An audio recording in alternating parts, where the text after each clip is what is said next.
ओम नमो भगवते वासुदेवाय।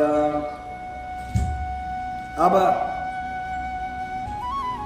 प्रभु का नाम सबसे पहले आज गुरु पूर्णिमा का दिन, यह बहुत पावन, बहुत परम पवित्र। और यह गुरु पूर्णिमा क्यों मनाई जाती है? गुरु पूर्णिमा इसलिए मनाई जाती है कि आज के ही दिन हमारे वेद व्यास जी का जन्म हुआ था, जो कि चारों पुराणों के, वेद और पुराणों के जो रचयिता हैं।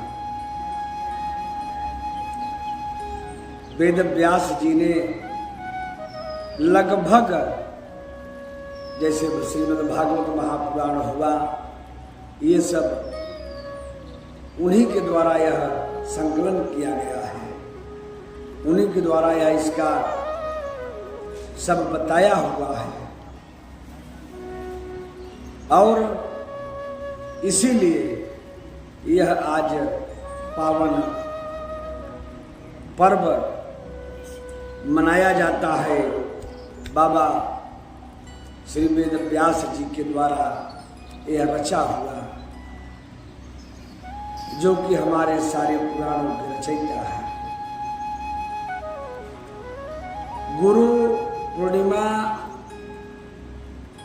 व्यास जी के कारण, उनके जन्म के दिन के कारण यह मनाया गया। और गुरु का मतलब, गुरु की परिभाषा क्या होती है? गु माने होता है अंधकार, रु माने होता है प्रकाश। जो अंधकार से प्रकाश की तरफ ले जाए वो गुरु होता है। और गुरु बिना कल्याण भी नहीं हो पाता।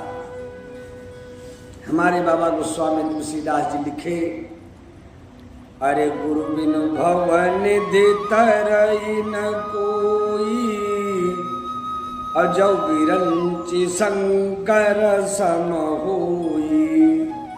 उन्होंने कहा, हमारे परम पूज्यपाद बाबा गोस्वामी तुलसीदास जी लिखे कि गुरु बिनु, गुरु के बिना भवसागर से कोई तर नहीं सकता। उदाहरण के रूप में चाहे वह और ब्रह्मा और शंकर के समान ही क्यों ना हो, लेकिन उसे गुरु बनाना ही पड़ेगा। और गुरु बनाएंगे, बनाना बड़ा सरल है, लेकिन गुरु जी के मार्ग पर चलना यह बड़ा कठिन है। यानी उनके बताए हुए हिसाब से चलना ये बड़ा कठिन है। और गुरु की आज्ञाओं का पालन करना, गुरु के कथनानुसार चलना। हमारे गुरु जी ने कह दिया कि भगवत नाम का स्मरण करिए, और नाम को मैं भूलकर, गुरु जी से द्वारा जो प्राप्त हुआ उसको भूलकर, या उसको भुलाकर, या उसको बिसराकर। आजकल तो गुरु होने के बाद, करने के बाद लोग खुदे गुरु से बढ़ जाते हैं। और यह मालूम नहीं है कि गुरु का अपमान या गुरु की अवहेलना करना, गरुड़ पुराण में आया है कि कई नरक में उसको भोगना पड़ता है, और फिर उससे कोई बचा नहीं सकता। कि यदि भगवान उठ जाते हैं तो गुरु के द्वारा मना लिए जाते हैं, और लेकिन यदि गुरु उठ जाते हैं तो उन्हें भगवान नहीं मनाना चाहिए। इसलिए हमारे संतों के द्वारा गुरु की महिमा का जो वर्णन किया जाता है, यह महान ही पर्व है। और वह अनुसरण करने की बात है। वह उन पर लागू करने की बात है।